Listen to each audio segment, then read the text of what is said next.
Well, I think we all have our unique roles to play, and that's not only people, but that's also animals, nature, places, anything we make, everything we build, cities. Cities are living systems in which we come together, and we all have something to contribute.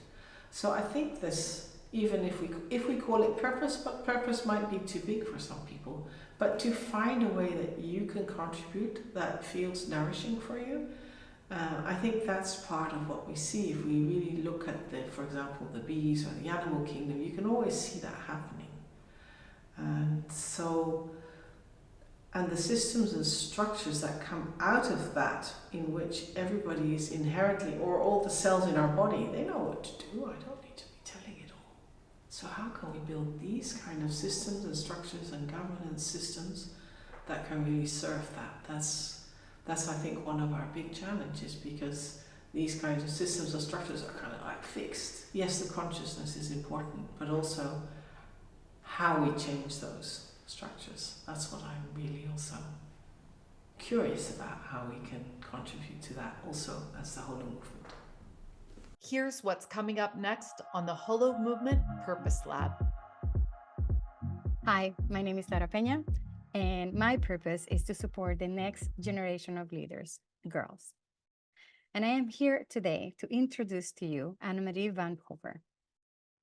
And I interviewed her at the Wave in Ibiza, and we are going again to Europe. We're going to Portugal next, so I hope to see you there. Anne-Marie is a spiritual business strategist and a global system catalyst who helps leaders, visionaries, and communities shift from fear to love and co-create a world that works for all. As co-founder of the Hague Center and a member of the Evolutionary Leaders Circles, she guides complex multi-stakeholder meshwork projects across sectors and cultures, mentoring teams to unlock their potential and design meaningful, future-shaping solutions. Sometimes difficult to hear what your heart is telling you, because we have so many ways to get distracted. And so,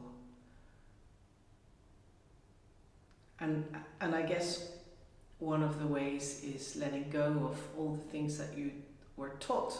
It should be like this, it should be like this, it should be like this. To hold that, to say, okay, that might be so, and what if it's not?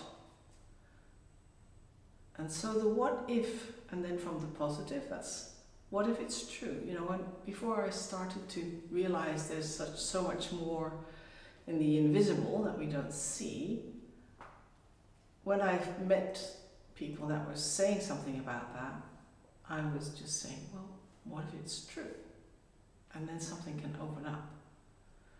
And so you don't always have to agree or believe it, but if you're asking, if you're curious, if you feel some curiosity or you feel something coming, and you can just say, what if, let me explore, there's always a choice that you can make again if it's not the right choice.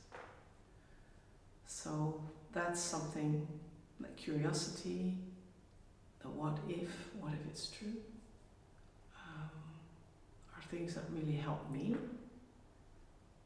to figure out what's distracting me and what's keeping me there, and to ask advice, to find people or ways of, can not only need to be people, can also be coincidences. I guess my experience is that the more synchronicity and serendipity happens, the more you're probably on track. So if things suddenly come up, they say, how's that possible? That's usually a good sign. For more, watch the full episode, which will be aired on Monday. Or you can find this story on our podcast, Awaken Your Purpose. To find your passion and purpose, join us at holomovement.net/purpose.